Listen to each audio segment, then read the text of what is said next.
एक संत के पास 30 सेवक रहते थे। एक सेवक ने गुरुजी के आगे प्रार्थना की, महाराज जी, मेरी बहन की शादी है, तो आज 1 महीना रह गया है। मैं 10 दिन के लिए वहाँ जाऊँगा, कृपा करें। आप भी साथ चले तो अच्छी बात है। गुरुजी ने कहा, बेटा देखो टाइम बताएगा, नहीं तो तेरे को तो हम जाने ही देंगे। उस सेवक ने बीच बीच में इशारा गुरुजी की तरफ किया कि गुरुजी कुछ ना कुछ मेरी मदद कर दे। आखिर वह दिन नज़दीक आ गया। सेवक ने कहा, गुरुजी कल सुबह जाऊँगा मैं।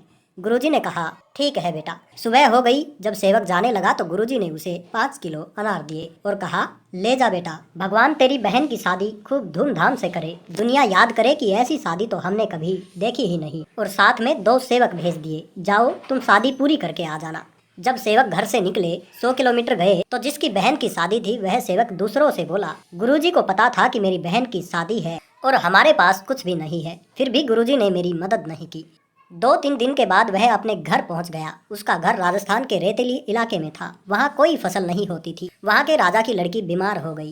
वैद्य जी ने बताया कि इस लड़की को अनार के साथ यह दवाई दी जाएगी तो यह बिल्कुल ठीक हो सकती है। राजा ने मुनादी करवा रखी थी कि अगर किसी के पास अनार है तो राजा उसे बहुत ही इनाम देंगे। इधर मुनादी वाले ने आवाज लगाई, अगर किसी के पास अनार है तो जल्दी आ जाओ, राजा को अनारों की सख्त जरूरत है। जब यह आवाज उन सेवक के कानों में पड़ी तो वह सेवक उस मुनादी वाले के पास गए और कहा कि हमारे पास अनार है, चलो राजा जी के पास। राजा जी को अनार दिए गए, अनार का जूस निकाला गया और लड़की को दवाई दी गई तो लड़की ठीक ठाक हो गई। राजा जी ने पूछा, तुम कहाँ से आए हो? तो उसने सारी हकीकत बता दी। राजा जी ने कहा, ठीक है, तुम्हारी बहन की शादी मैं करूंगा। राजा जी ने हुक्म दिया कि ऐसी शादी होनी चाहिए जिसे देखकर लोग यह कहे कि यह राजा की लड़की की शादी है। सब बारातियों को सोना चांदी के गहने उपहार स्वरूप दिए गए। बारात की सेवा बहुत अच्छी हुई। लड़की को बहुत सारा धन दिया गया। लड़की के माँ बाप को जमीन जायदाद व आलीशान मकान और बहुत सारे रुपए पैसे दिए गए। लड़की भी राजी खुशी विदा होकर चली गई। सेवक सोचने लगे कि गुरु की महिमा गुरु ही जाने। हम ना जाने क्या क्या सोच रहे थे गुरुजी के बारे में। गुरुजी के वचन थे कि जा बेटा, तेरी बहन की शादी ऐसी होगी कि दुनिया देखेगी।